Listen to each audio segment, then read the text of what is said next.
कम हो चुके हैं यहाँ पर।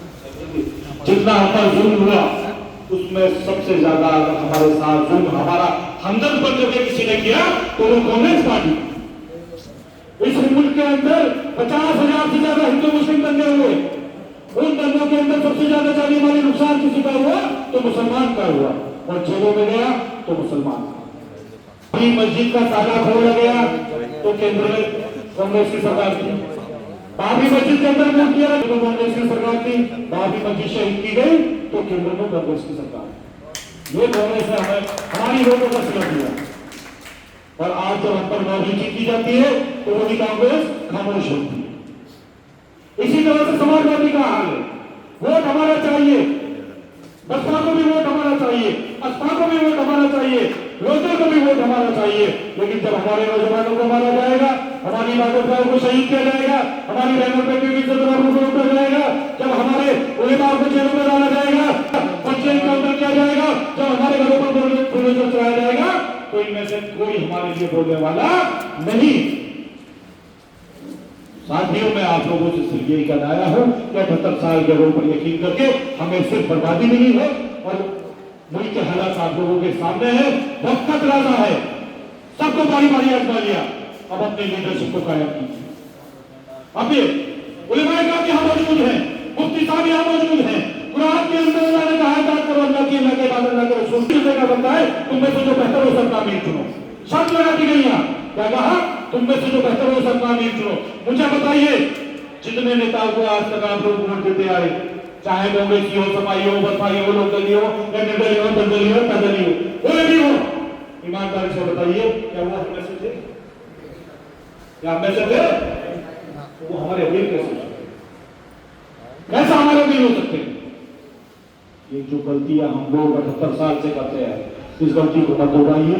मुल्क के हालात आप लोगों के सामने है। मुल्क के अंदर जो नफरत का जहर घोल दिया गया है, हालातों को देखकर ऐसा लगता है कि आने वाले वक्त में आप लोग टोपी लगाकर घर से बाहर नहीं निकल पाएंगे, आपको नमाज पढ़ने के लिए जगह नहीं मिल पाएगी।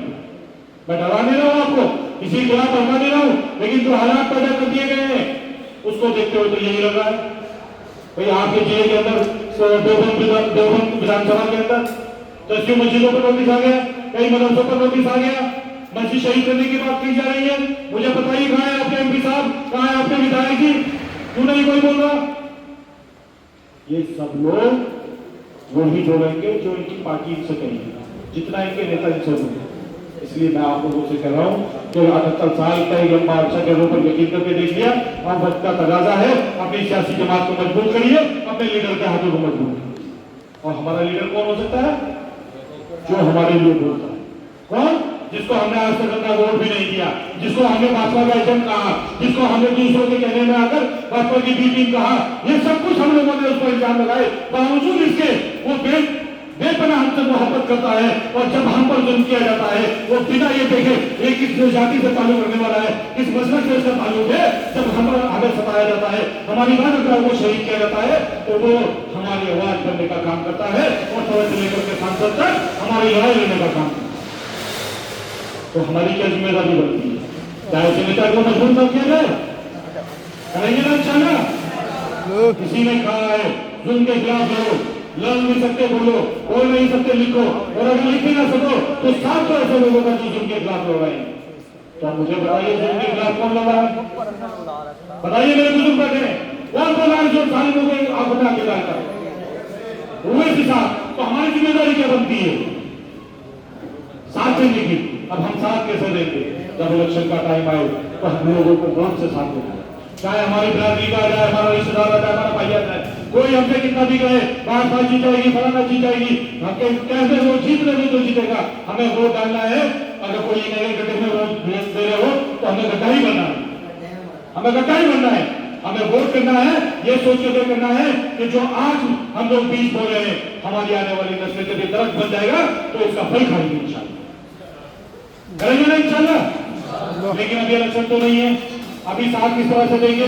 अभी साथ इस तरह से दिया जाएगा कि 18 तारीख में वो शख्स जो आपकी लड़ाई पर से लेकर के सांसद तक लड़ो, जिनको आपने आज तक टीवी पर देखा होगा, मोबाइलों पर देखा होगा, वो 18 जुलाई को आपके शहर में तशरीफ लाए। अच्छा वो यहाँ आएंगे तो हमारी क्या जिम्मेदारी बनती है?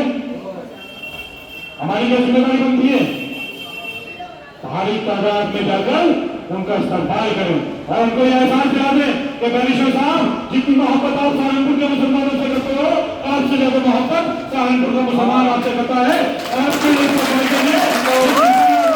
ये पूरा आसर फुटा रोड हम जान कर देंगे और दिखा देंगे कि ये मैदान छोटा पड़ गया। बैरिस्टर साहब जब आप हमें बुलाओगे, जब आप हमारे शहर में आओगे, इस चीज बात किया जाएगा और आपके नुमाइंदों को वोट देकर के ऐसी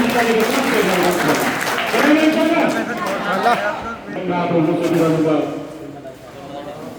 ना दरिया तलाश कर, ना समुद्र तलाश कर, ना दरिया तलाश कर।